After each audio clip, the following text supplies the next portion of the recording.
Hi guys, I'm Jan Gustafsson. I'm hanging out in the chess24 play zone trying to record a game where I have anything clever to say. I've had a failed attempt.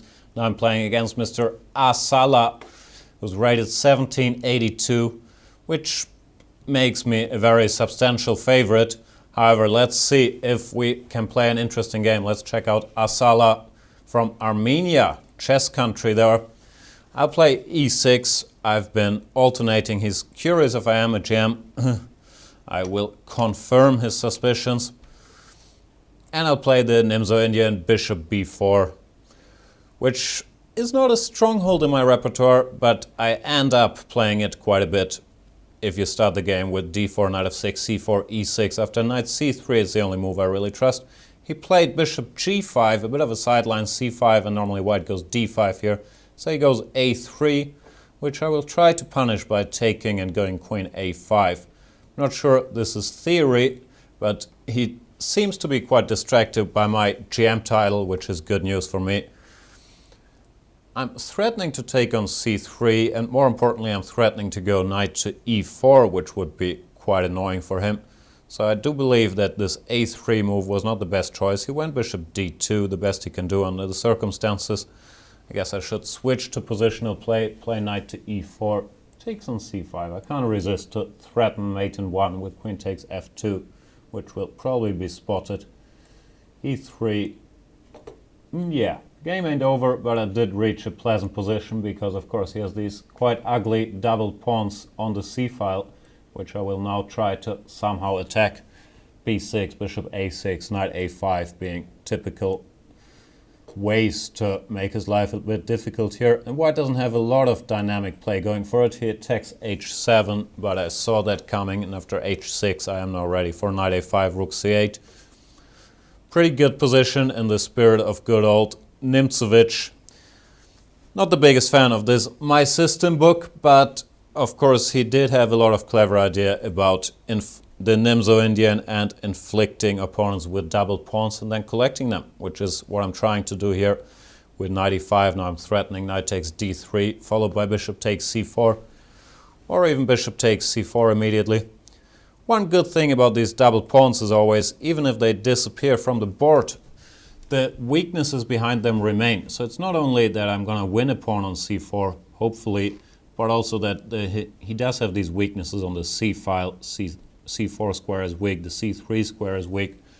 Plays rook d1, giving me a pleasant choice between knight d3 and bishop takes c4. I'll go for knight takes d3, it looks the most clear cut, and now bishop takes c4. Expecting queen c2. And the simplest would probably be to take and then play d5, which is what I'm going to do. Not sure how good this decision is, but I am a pawn up and he has a weakness on c3, so it is pretty pleasant and I don't mind entering the ending, which he goes for as well. But with c3 and a3 weak, plus his weakened, he must have some other weaknesses. No, I think plus my extra pawn is what I meant to say. It should be doable. I will try not to rush for once and make some useful moves, stopping him from doing anything too annoying. Don't even mind another exchange of rooks. Just bring my king over. Rook b1 does not threaten all that much, but I'll just make sure his rook stays passive, defending the pawns, and now hopefully expand somewhere. Let's start with f5 so he can't go e4. Next move. Yeah, let's also stop g4. Let's stop as much stuff as we can. Move the pawns up the board and